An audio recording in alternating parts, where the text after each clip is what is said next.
여러분 안녕하십니까? 2월 마지막 주 복지TV 전남방송 뉴스 전해드리겠습니다. 먼저 전남 각 지역의 주요 뉴스 전해드립니다. 전남도에 찾아가는 맞춤형 보건, 복지, 문화 제공 서비스인 전남 행복버스가 올해 더 강화돼서 찾아왔습니다. 보행 보조기 수리부터 금융, 상담까지 270개 마을의 일상생활 속 불편함을 해소해주는 행복버스에 함께 올라봤습니다. 전라남도가 사회 서비스 취약 지역에 거주하는 도민에게 맞춤형 복지와 보건, 문화 프로그램 등을 제공하는 2025년 찾아가는 전남 행복버스의 시동을 보성 동암경로당에서 본격적으로 걸었습니다. 전남 행복버스는 주 4회 270개 마을을 방문해 7천여 도민에게 26종의 맞춤형 프로그램을 제공할 예정입니다. 올해는 특히 어르신들에게 꼭 필요한 보행보조기 세척 및 수리, 눈건강 검사, 찾아가는 금융상담 등이 새롭게 추가돼 더욱 주목됩니다. 전남 행복버스의 출발지인 보성 동암마을에서 진행된 행사에서는 혈압과 혈당 검사, 치매 검사 및 한방치료 등 보건 서비스와 키오스크 교육, 임의용 교육, 네일아트 등 맞춤형 복지 서비스도 함께 제공됐습니다. 또한 문화활동을 접하기 어려운 어르신들에게 판소리 공연과 영화 상영 등이 큰 호응을 얻기도 했습니다. 현장에서 보행 보조기 수리 및 세척 서비스를 받은 한 주민은 오래된 보조기로 불편을 겪던 차에 덕분에 수리도 받고 편하게 이동할 수 있게 됐다며 감사의 뜻을 전했습니다. 찾아가는 전남 행복버스는 지난 2021년 8월에 운영을 시작해 그동안 663개 마을 2만 명 이상의 도민을 만나 총 16만 700여 건의 맞춤형 서비스를 제공했으며 이용 만족도가 99%에 달합니다. 전국에서 유일하게 시행되는 서비스로 성과를 인정받아 대한민국 사회공헌 대상을 수상했으며 다른 지자체에서의 벤치마킹도 잇따르고 있습니다. 전남 행복버스가 올해도 또 내년에도 전남의 모든 마을에 행복이 전해질 때까지 멈추지 않고 달리길 바랍니다. 지금 마을 혈관에 전남 행복버스가 복지TV 뉴스 임도입니다. 다음 뉴스입니다. 한마을이 된 지구를 뜻하는 지구촌이라는 단어는 1945년 영국의 공상과학소설가 아서 클라크의 외계로부터의 전달이라는 글에서 처음 사용됐습니다. 지구촌이 80년 전에는 공상이었을지 모르지만 현 시대의 세계화는 전혀 낯선 단어가 아닙니다. 한국 역시 많은 이민자를 수용하고 있으며 다양한 국제학교도 자리 잡고 있는데요. 전남교육청이 내세우는 글로컬 공생교육의 첫걸음을 김재상 기자가 보도합니다. 전라남도 교육청이 전남국제직업고등학교 설립의 첫 단계로 기존 직업계 고등학교 해외 인재 유치 사업에 첫 걸음을 내디뎠습니다. 전남교육청은 지난 17일부터 오늘까지 2주 동안 전남교육청 국제교육원에서 2025학년도 해외 인재 77명을 대상으로 사전 교육을 실시했습니다. 사전 교육에는 베트남, 몽골, 필리핀, 인도네시아, 쿠바 출신의 해외 인재들이 참여하며 국적별로 5개 반을 편성해 한국어, 한국 문화 체험, 창의적 체험 활동, 현장 학습 등이 진행됐으며 한국어 강사와 생활지도 강사 등 총 22명의 전문 인력이 배치돼 체계적인 학습 지원이 이루어졌습니다. 우리 전남은 여러 가지 산업 인력도 부족하고 12,000여 명의 다문화 학생들도 있거든요. 또 우리 전남의 우리 학생들도 해외에서 자기 진로를 꿈꾸는 학생들이 있습니다. 이런 학생들을 위해서 지금 해외의 우수한 인재를 우리가 유학을 받아들여서 우리 전남에서 또 우리 대한민국에서 행복하게 살아갈 수 있도록 하는 게 저희 이번 유학생 유치 또 국제직업고등학교 설립의 목적입니다. 이번 프로그램을 통해 해외 인재들은 전남 교육 안에서 이중 언어 습득과 한국 사회 적응을 자연스럽게 경험하는 것은 물론 다양한 교류 활동으로 글로벌 역량도 기를 수 있는 시간을 보냈습니다. 더불어 전남 학생들 역시 해외 인재들과 함께 학습하고 생활하며 다양한 문화를 경험했습니다. 특히 이중 언어 동아리 운영과 공동 프로젝트 수행을 통해 국제적 감각을 키우고 서로의 언어와 문화를 배우며 협력하는 경험을 쌓을 수 있었습니다. 전남의 글로컬 공생 교육이 세계적 역량을 키우는 것 외에도 개방적이고 포용적인 사고를 기르는 것에 밑거름이 되길 바랍니다. 복지TV 뉴스 김재상입니다. 다음 뉴스입니다. 민주시민으로서 정치에 참여하는 일은 당연한 권리이자 의무입니다. 주민자치야말로 국가나 지자체에서 해결할 수 없는 일들을 해결하는 중요한 역할을 합니다. 고흥군은 군민과의 토론회를 통해 주민 참여 정치의 정도를 걷고 있습니다. 김준 기자가 함께했습니다. 고흥군의 2025년 군민과의 지역발전 토론회가 지역민을 대표하는 이장 및 부녀회장, 기관, 사회단체장, 군정에 관심 있는 군민들의 활발하고 적극적인 참여로 순조롭게 진행되고 있습니다. 고흥군은 지역개발사업 건의 위주였던 이전 읍면 순방 방식에서 벗어나 지난 2023년부터 지역 주민들과 함께 소득 창출, 관광 활성화, 인구 유입 등 읍면마다 특화된 지역 발전 주제를 선정해 서로 의견을 나누는 등의 토론회 방식으로 군민들을 만나고 있습니다. 올해는 민선 8기 군정 운영 방향 설명, 2023년과 2024년 주민 수건 사업 추진 현황, 2025년 주민 수건 사업 건의 및 답변, 읍면장의 지역 비전 발표, 군민과의 지역 발전 토론 순으로 진행됐습니다. 공영민 고흥군수는 직접 토론회를 주재하며 지역 발전을 위한 주민들의 의견 청취 후 실현 가능한 방안을 함께 모색했습니다. 적극적으로 여러분들이 나서서 이걸 10분 활용을 해서 소득을 연결해요. 그래야 지역경제가 활성화되고 이런 걸 하니까 우리가 정말 알토란 같은 땅을 내줬더니 우리한테 이런 도움이 되는구나 이런 걸 느끼는 거예요. 고흥군은 토론회에서 제시된 다양한 의견들을 향후 지속적으로 관리해 군정 운영 방향과 읍면별 맞춤형 발전 전략 수립에 반영할 예정이라고 밝혔습니다. 10개 읍면에 대한 지역발전 토론회를 마친 고흥군은 28일 고흥읍과 두원면에서 토론회를 열고 과역 남양 동강 대서면은 오는 4월 2일 치러지는 고흥군 의회 의원 재선거 이후 별도로 개최할 예정입니다. 고흥군의 토론회를 통한 참여 정치가 지역민에게 꼭 필요한 시정으로 발전되기를 바랍니다. 복지TV 뉴스 김주은입니다. 다음 뉴스입니다. 점점 가속되는 기후변화로 미래 농업에 대한 연구와 개발이 중요하게 자리 잡고 있습니다. 미래 농업은 식량 안보와 더불어 건강한 삶까지 관장하며 메디푸드의 성장을 촉진하고 있기도 합니다. 국립농식품 기후변화 대응센터가 들어설 해남군과 기후식량기술혁신센터가 설립 예정인 세종대학교가 미래농업에 함께하기로 협약식을 가졌습니다. 김민재 기자가 보도합니다. 해남군이 세종대학교와 손을 잡고 미래농업 기후변화 대응과 기능성 소재 산업화를 본격 추진하기 위한 업무 협약을 체결했습니다. 세종대는 기후변화에 대응한 다양한 작물 품종을 개발하며 유해 성분의 소재화로 식품공학과 바이오 헬스 분야 상품화에도 상당한 진전을 이루고 있는 대학으로 알려져 있습니다.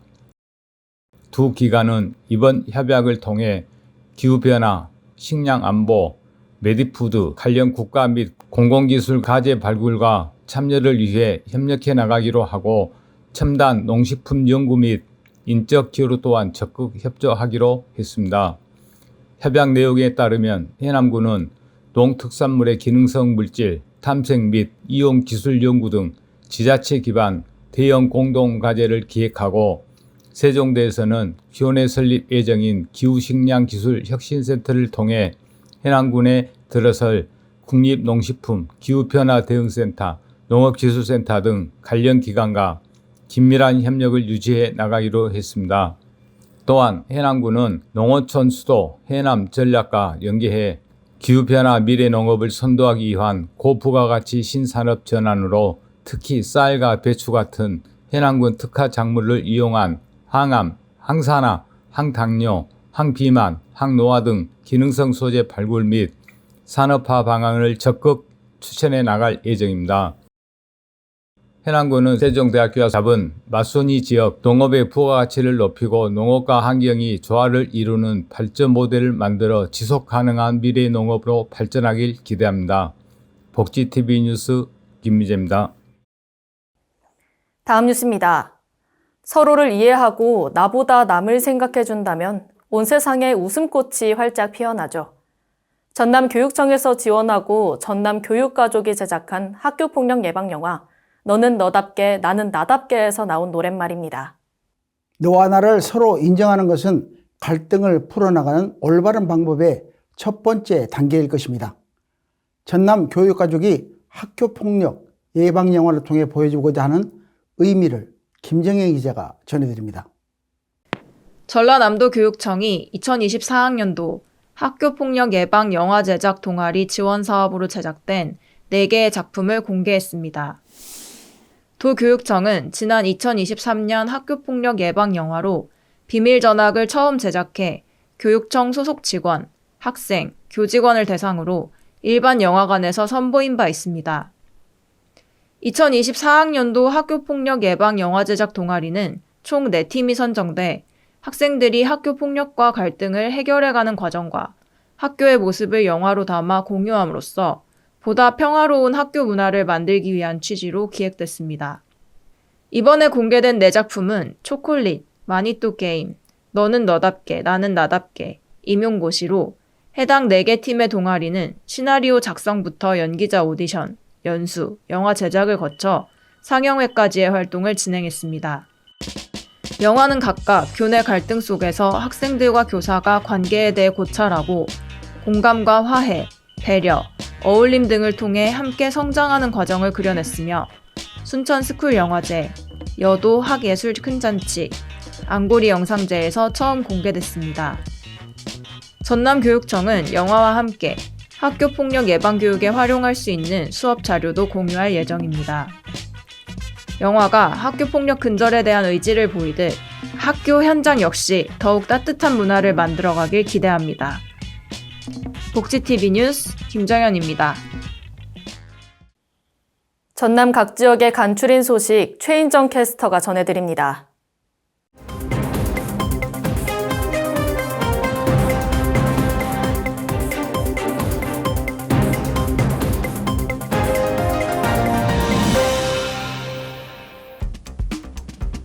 전남교육청이 타슈켄트 한국교육원과 함께 고려인 후손 의교육 및 교육 지원 협력 강화를 위한 업무 협약을 체결했습니다.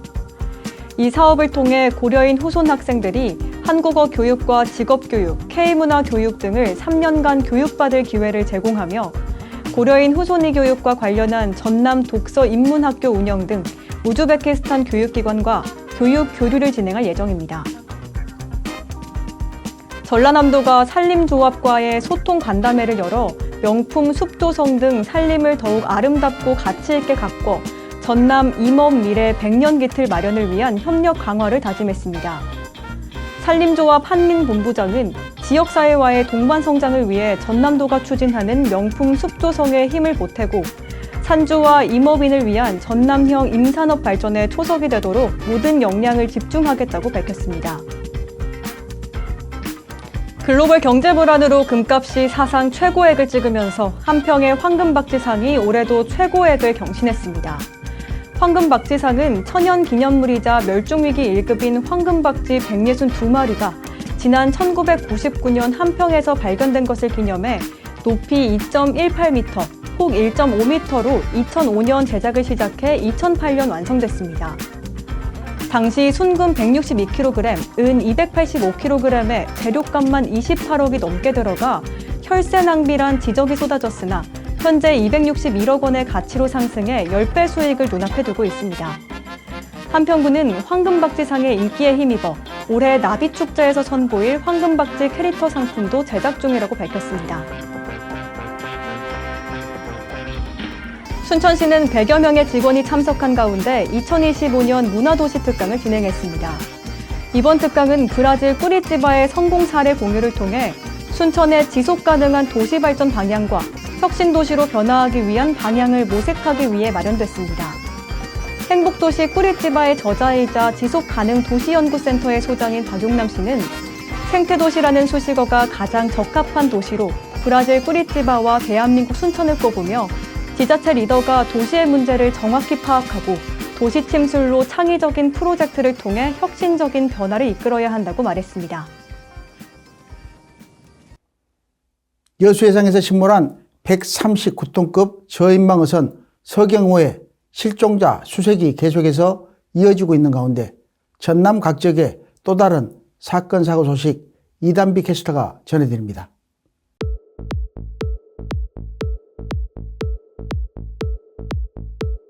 여수해경이 지난 9일 검은도 인근 해상에서 발생한 제22 서경호 침몰 사고 실종 선원을 찾기 위해 유관기관 등 가용 세력을 동원해 집중 수색을 이어가고 있는 가운데 부산시 서구에 있는 선사 사무실과 관련 대상자를 상대로 전격 압수수색을 실시했습니다. 해경은 압수수색 결과를 토대로 사고 원인을 철저히 수사해 나갈 방침이라고 밝혔습니다. 다음은 광양소방서 소식입니다. 광양소방서 의용소방대장 김소근 씨는 비행기 안에서 식은땀을 흘리며 불편해하던 탑승자 A씨가 기립성 저혈압 증상으로 실신하자 신속히 기도유지 및 마사지 등 응급처치를 해 무사히 의식을 회복할 수 있도록 도왔습니다. 정강옥 광양소방서장은 그동안 의용소방대원으로서 받아온 교육이 빛을 발한 것으로 보인다며 앞으로도 의용소방대원의 응급처치 전문화 교육을 지속적으로 실시하겠다고 전했습니다. 다음은 고속도로 사고 소식입니다. 광양에서 순천으로 향하는 남해 고속도로에서 45인승 버스 2대가 추돌해 버스에 타고 있던 28명 중 24명이 부상을 입었습니다. 부상자들은 병원으로 옮겨져 치료를 받았고 다행히 생명에는 지장이 없는 것으로 전했습니다. 경찰은 안전거리 미확보로 인해 사고가 발생한 것으로 보고 정확한 경위를 조사 중이라고 밝혔습니다. 이상 사건 사고 소식이었습니다. 다양한 트렌드 정보를 소개하는 트렌드 열람실의 방효정 캐스터가 이번 주엔 어떤 정보를 전해드릴지 함께 만나보겠습니다.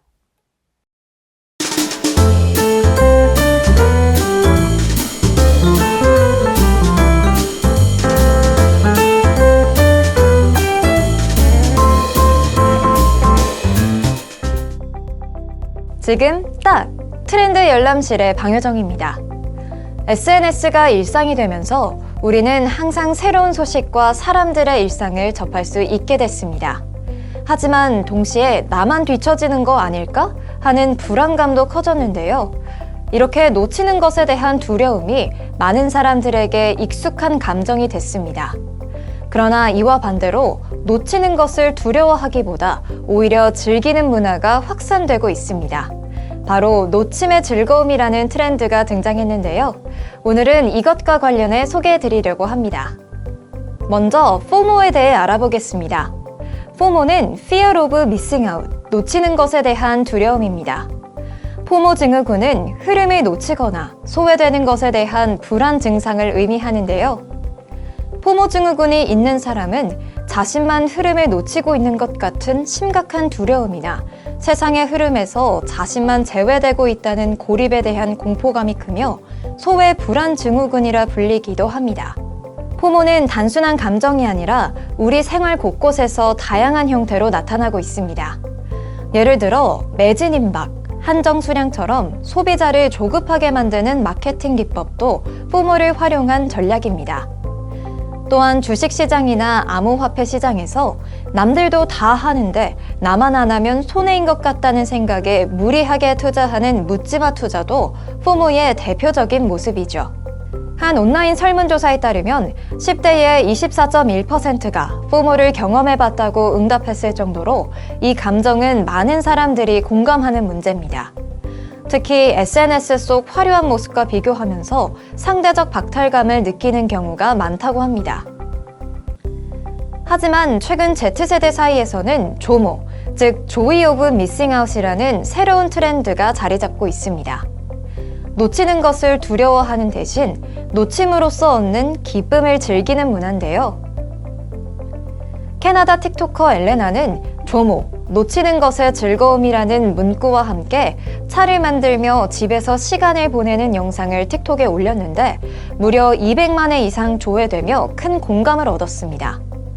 또 틱톡 인플루언서 에탈리 커버웰은 집에서 보내는 조용한 밤이 더 좋다며 조모를 지지하는 영상을 올렸고 77만에 조회되며 화제가 됐죠. 전문가들은 Z세대가 과거 세대보다 사교 활동을 덜 선호하고 무조건 바쁘게 사는 것보다 자신의 취향과 만족을 더 중시한다고 분석하는데요. 실제로 영국 데일리 메일은 Z세대가 유행을 따르기보다 본인의 속도에 맞춰 생활하는 라이프 스타일을 받아들이고 있다고 보도했습니다. 조모 트렌드는 디지털 디톡스와도 연결이 됩니다. 스마트폰 사용 시간을 줄이고 직접 경험하는 시간을 늘리는 건데요. 아침에 일어나자마자 스마트폰 보지 않기, 화장실 갈 때 스마트폰 가져가지 않기 같은 작은 실천을 통해 디지털 기기의 영향력을 줄이려는 사람들이 많아지고 있습니다. 우리는 언제든지 새로운 정보를 접할 수 있고 다양한 사람들과 연결될 수 있는 시대에 살고 있습니다. 하지만 항상 연결되어 있어야 하는 부담감이 스트레스로 작용될 수도 있는데요. 놓치는 것에 대한 두려움, 포모에서 벗어나 놓침으로써 얻을 수 있는 여유와 행복을 누리는 조모의 삶. 여러분은 어떤 쪽이 더 마음에 드시나요? 여러분의 의견이 궁금합니다. 다음 주에도 흥미롭고 재밌는 소식으로 찾아오겠습니다. 지금까지 트렌드 열람실의 방효정이었습니다.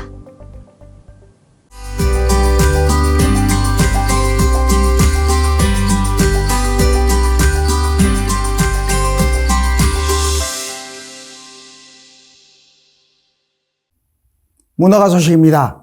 남해 빨간 지붕이 가득한 마을에는 그림에게 노래를 불러달라며 또 노래에게 그림이 되어달라며 날마다 신나게 흥얼거리는 작가가 살고 있습니다.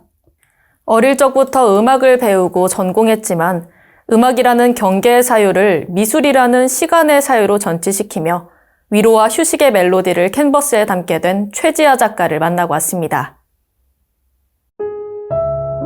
그림에서도 음악을 느끼지만 또 음악에도 화성이라는 게 있어요. 그래서 그 화성에 따라서 음악이 어둡고 밝고 경쾌하고 슬프고 여러 가지 색감을 느낄 수 있거든요. 최지아 작가는 이번 위로와 휴식 전 전시를 통해 음악이 그림에게 주는 평안을 표현하고자 합니다. 제 그림에는 음악을 느끼게 되고 또 리듬감이 있다, 멜로디카다 그런 말을 좀 많이 들었어요. 그때는 제가 그림에다가 음표나 음악 기호를 그려넣지 않았지만 그 느껴지는 음악을 통해서 음악과 그림이 약간 썸 타는 관계? 어릴 적부터 그림 그리는 것을 좋아했던 작가는 음악을 전공하고 또 가르치면서도 그림에 대한 그리움과 애정을 항상 마음에 품고 살아왔습니다. 작가는 그림을 그릴 땐 음악을 듣지 않아도 음악과 함께 한다고 말합니다. 이렇듯 음악은 언제나 작가의 그림 속에서 기호와 음표로 또 색감으로 노래하고 춤을 추고 있습니다. 어떤 음표가 먼저 자리를 하면 그 주변에는 다른 음표들이 따라서 적당한 위치에 스스로 배치를 하게 되더라고요. 그래서 색감하고 어울리기도 하고 또 그 뒷면에 깔린 어떠한 그 구상적인 그림하고도 어울리게 그렇게 저절로 자리를 잡게 되더라고요. 네.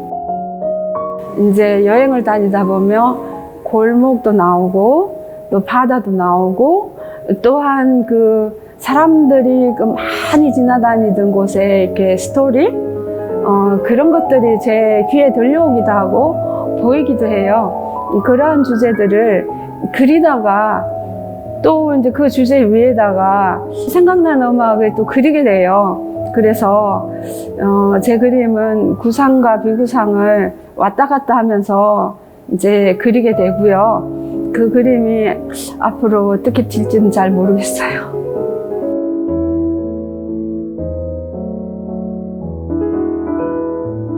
작가는 그림을 그리며 굳이 많은 생각을 담지 않습니다. 그저 본인이 느끼는 것들을 그려낸 그림이 관람객들에게 잠시나마의 평안과 위로를 선물해 주길 바라는 마음입니다. 제가 그림을 그리면서 좀 더 자유함을 얻게 됐어요. 그래서 어느 날 그림 속에 음표도 들어가고 또 음표가 그림이 되기도 하고, 그래서 음악과 그림이 좀 더 적극적인 관계를 서로 간의 공감을 이루면서 이제는 음악이 그림에게 프로포즈한다. 이런 그녀의 작품 세계는 음악과 미술이 하나로 어우러지는 아름다운 선율처럼 우리의 마음 깊숙이 스며듭니다. 최지아 작가의 그림 속에서 흐르는 음표와 색감은 마치 음악의 선율처럼 때로는 잔잔히, 때로는 힘차게 울려 퍼집니다. 그래서인지 작가의 작품들은 언제나 우리의 마음을 따뜻하게 채워주는 그림이자 음악처럼 다가와 위로를 건넵니다. 복지TV 뉴스 임도희입니다. 새 학기와 새 계절이 시작되는 3월을 눈앞에 두고 있습니다. 봄의 기운처럼 산뜻한 마음으로 새로운 시작을 준비하는 주말 보내시길 바라며 이상으로 뉴스 마칩니다. 시청해주신 여러분 고맙습니다.